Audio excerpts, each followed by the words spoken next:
is rendered by artists.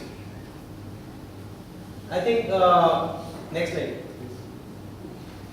These are the same exemptions which are as of now there. These are there. Anything tariff which is below 1,000 rupees or something. Restaurants which are not having non-AC or liquor. So these services one can go through it. We can go to the next slide. Next slide. Again.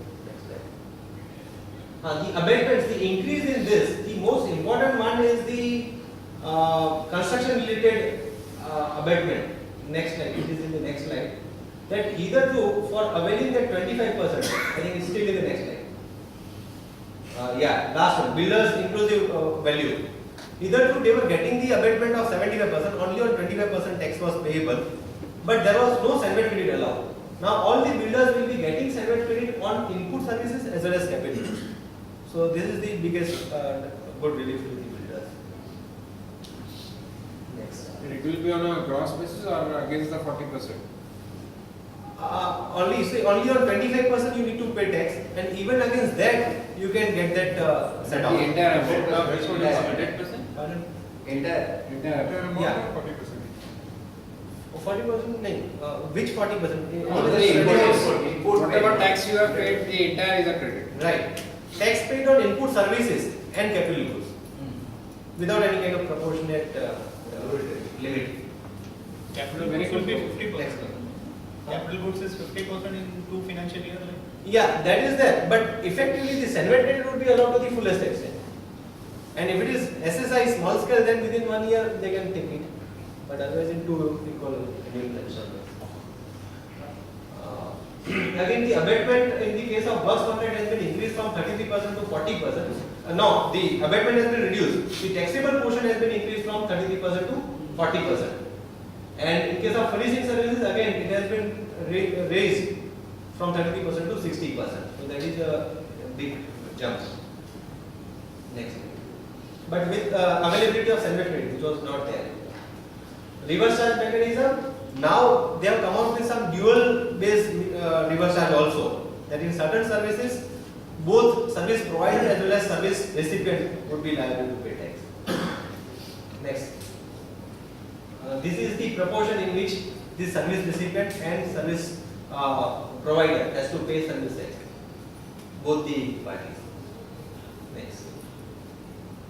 Place of provisional rules. This is the most important amendment or the proposition which they are coming out with. That either we were not having any kind of, we were having point of taxation rules, but no place of supply rules were there. That where exactly the goods services have been rendered, said to be rendered, now it has been defined. We'll run through the 9 items. General rule is the wherever service recipient is located, that will be regarded as the place of supply. But if it is in relation to goods which require usage of goods, say for example repairs maintenance, it requires usage of goods, certain consumables, then it will be the place of performance which will play vital role. Or where there is services which requires physical presence of the individual, say for example beauty treatment, you can't give it without individual's physical presence. So then such kind of services will get covered by the second rule, which is performance based.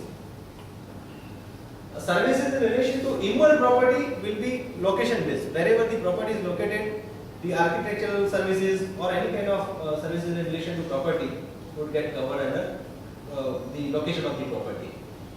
In relation to events, wherever those events are getting occurred, say for example exhibitions or any kind of trade shows, in relation to such kind of events, if you are rendering services, the place of supply would be regarded to be the place of event. Then certain services like banking, telecommunication or even the commission agent services, where the service provider is located. So if the bank is in India and if they are rendering services to a US based person, then still the services to be said to be rendered in India. So they are based on service provider. Then goods transportation, where the place of destination is there. And in case of GTA, the person, the place who is person who is liable to pay tax. Passenger transportation. If you are traveling by some means of vehicle, Then you have to see what is the place from where the journey starts. And in case of multiple location services, it will be the place where the greatest portion of service is rendered. And if there are certain services which are provided on board, say for example, if you are rendering catering services during the flight, then the place of departure, the first point of departure would be regarded as the place of supply. So this is the basically in nutshell, the place of provisional rules. Next slide. The small amendment in the service tax rule that the existing limit of raising invoice within 14 days of completion of service has been increased to 30 days, and for banks it's 45 days. And the excess service tax which you might have paid was either to adjusted to the maximum limit of 2 lakh rupees. Now it can be adjusted to any extent. Next. Now this is the last slide probably we'll cover. The capital goods, motor vehicles also, specified motor vehicles are now covered within the definition of capital goods, and credit would be allowed.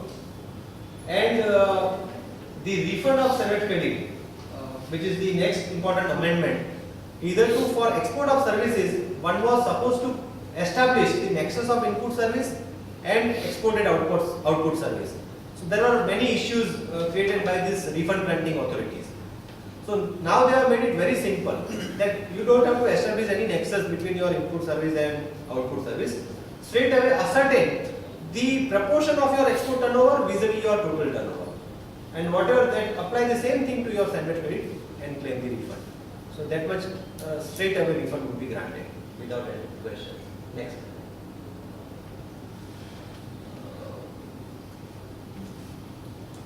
The exempted service providers will have to pay 6% in place of 5%, and then insurance companies who are supposed to give us 20% surrender paid every month, there is no more such requirement.